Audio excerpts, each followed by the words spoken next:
Olá a todos do Pesco, minhas saudações. Eu sou Juliana Siqueira, sou agente cultural na Prefeitura de Campinas há 15 anos.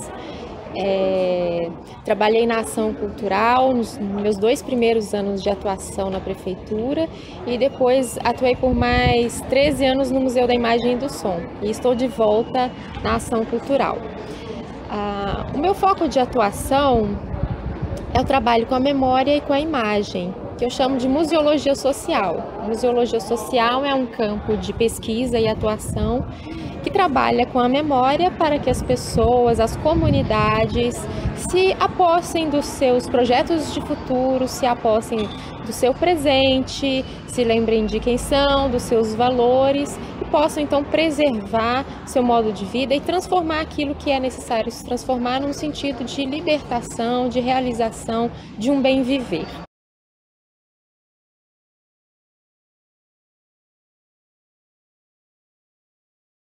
Nós fomos percebendo com as professoras que realizavam um processo de formação em pedagogia da imagem que não bastava a leitura crítica da imagem, era preciso também a escrita da imagem, né? Aprender a produzir imagens, fotografias e vídeos também.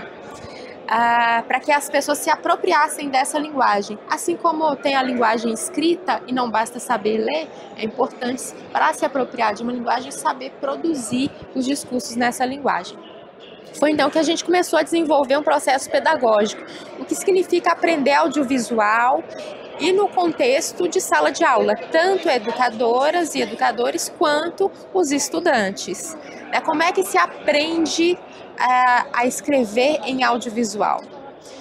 E aí, para nós, ao longo dos anos, nós fomos aprendendo com as comunidades, com as educadoras, com os estudantes, como é que são esses processos de aprendizagem.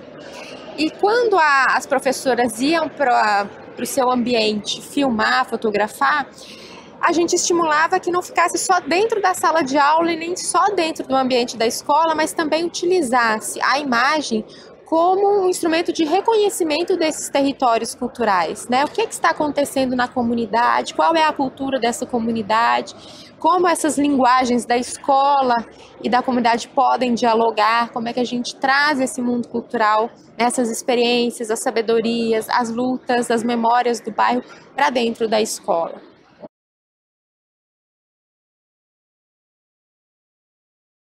Se alguém como eu pode fazer um vídeo, pode fazer um documentário, pode contar a sua história, eu também posso, seja qual for a minha condição. Eu não preciso ser um especialista, um profissional, eu não preciso ter o equipamento de ponta. O que nesse processo é importante é o libertar a própria voz. Né? É um sentido bem freiriano, fazer a leitura de mundo para poder reescrever esse mundo.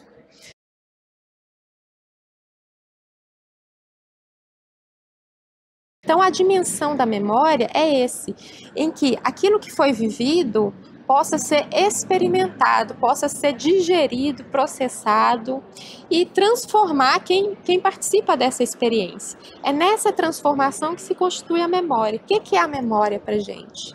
Né? Não é simplesmente acumular uma série de vídeos, de fotografias no armário da escola, ou de livros, ou de quaisquer acervos que sejam, né? Constituir memória não é acumular acervos. A memória é aquilo que fica incorporado, então, das experiências que a gente vive, né? Então, é preciso, para haver produção de memória, não necessariamente produzir um monte de produtos culturais e deixá-los acumulados. Para haver memória, é preciso que a gente se deixe atravessar pelas experiências que nos toca. A gente precisa ser tocado pelas experiências, a gente precisa se contaminar com o mundo, né?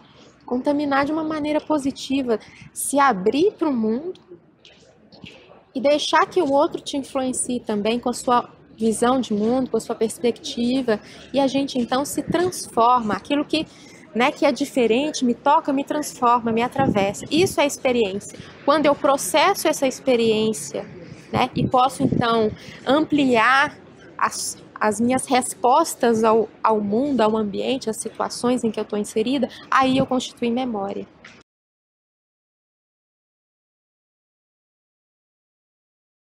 E aí é nessa dimensão cultural que a pedagogia da imagem atua.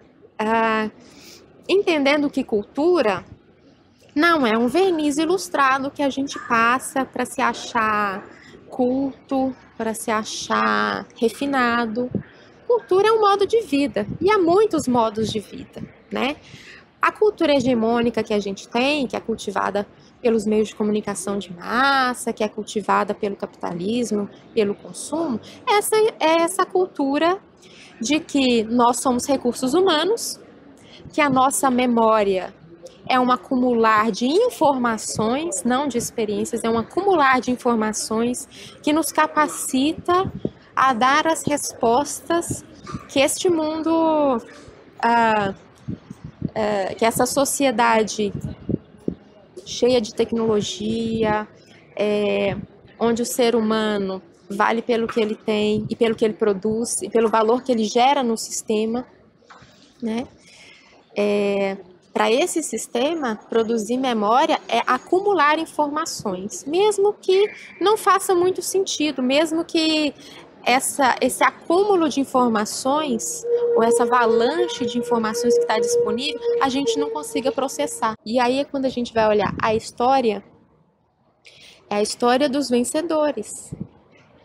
Não é uma história diversa, é um discurso que elege alguns elementos das diversas matrizes culturais, apaga essas diferenças e constrói o que é o nacional, que constrói o que é a história da nação, né? O patriotismo, quais são os valores, e folcloriza o que é a cultura popular.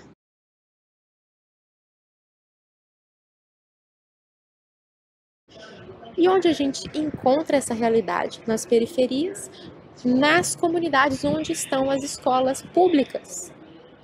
Daí a importância de, na escola pública, a gente fazer a crítica da cultura, entendendo que cultura não é nunca uma palavra singular, são culturas, são matrizes culturais. A gente decifrar de onde vêm as matrizes culturais que os nossos alunos vivem nas suas famílias, são múltiplas, porque vem de processos de migração, vem de múltiplos processos, alguns estão enraizados aqui em Campinas há muitas gerações, outros acabaram de chegar, né?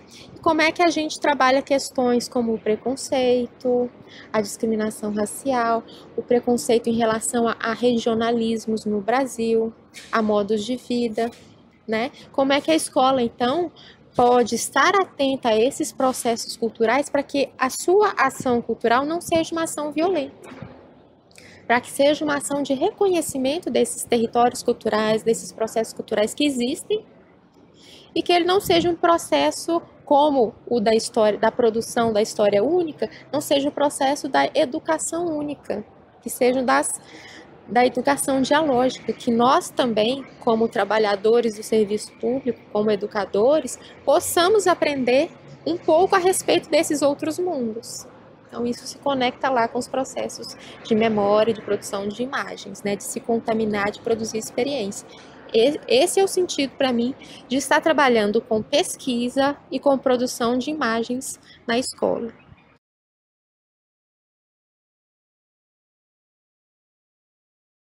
Né? A imagem, sim, porque ela é um recurso tecnológico bastante presente e que interessa muito as crianças, aos adolescentes trabalharem com esses recursos, se apropriarem dessas tecnologias, mas não da forma como majoritariamente se trabalha, não reproduzindo os valores da cultura dominante, essa coisa egóica de Facebook, de redes sociais, mas como produção, expressão da própria palavra, produção de mundo, leitura de realidade. Então, nisso se conecta aí o PESCO, a pedagogia da imagem, a museologia social, né? Esses reconhecimentos, essas cartografias dos territórios vividos, né? Não é do território planejado pela municipalidade, né?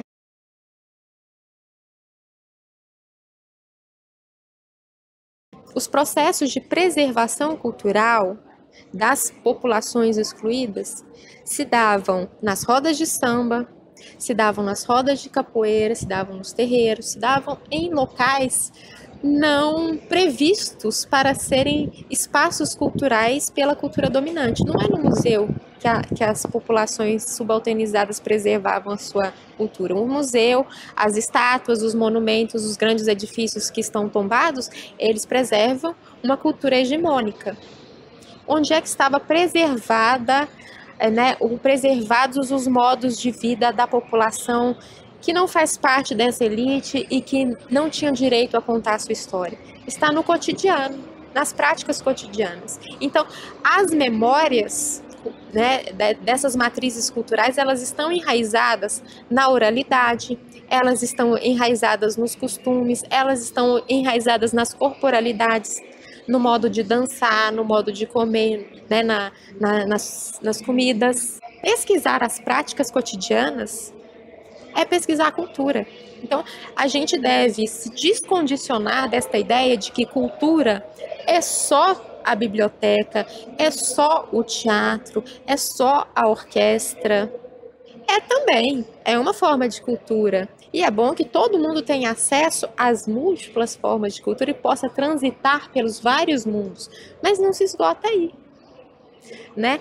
Quando a gente faz, por exemplo, uma saída fotográfica com adolescentes de uma favela, de um bairro periférico, e vai prestar atenção no que é que eles fotografaram a respeito do seu território, a respeito do bairro, tudo pertence. O morador de rua pertence, o trabalhador braçal pertence, os animais, os cachorros, os cavalos, os gatos, tudo pertence. Não tem exclusão nesse olhar das crianças, dos adolescentes, ainda, porque não foram olhares ainda colonizados. E é importante que nós, na escola, nos processos culturais, né, nas ações culturais, não colonizemos esse olhar com aquilo que, teoricamente, merece ser visto. Tudo merece ser visto, né? Essa é a percepção sistêmica, né, em que tudo faz parte e a gente pode aprender do cotidiano das pessoas simples.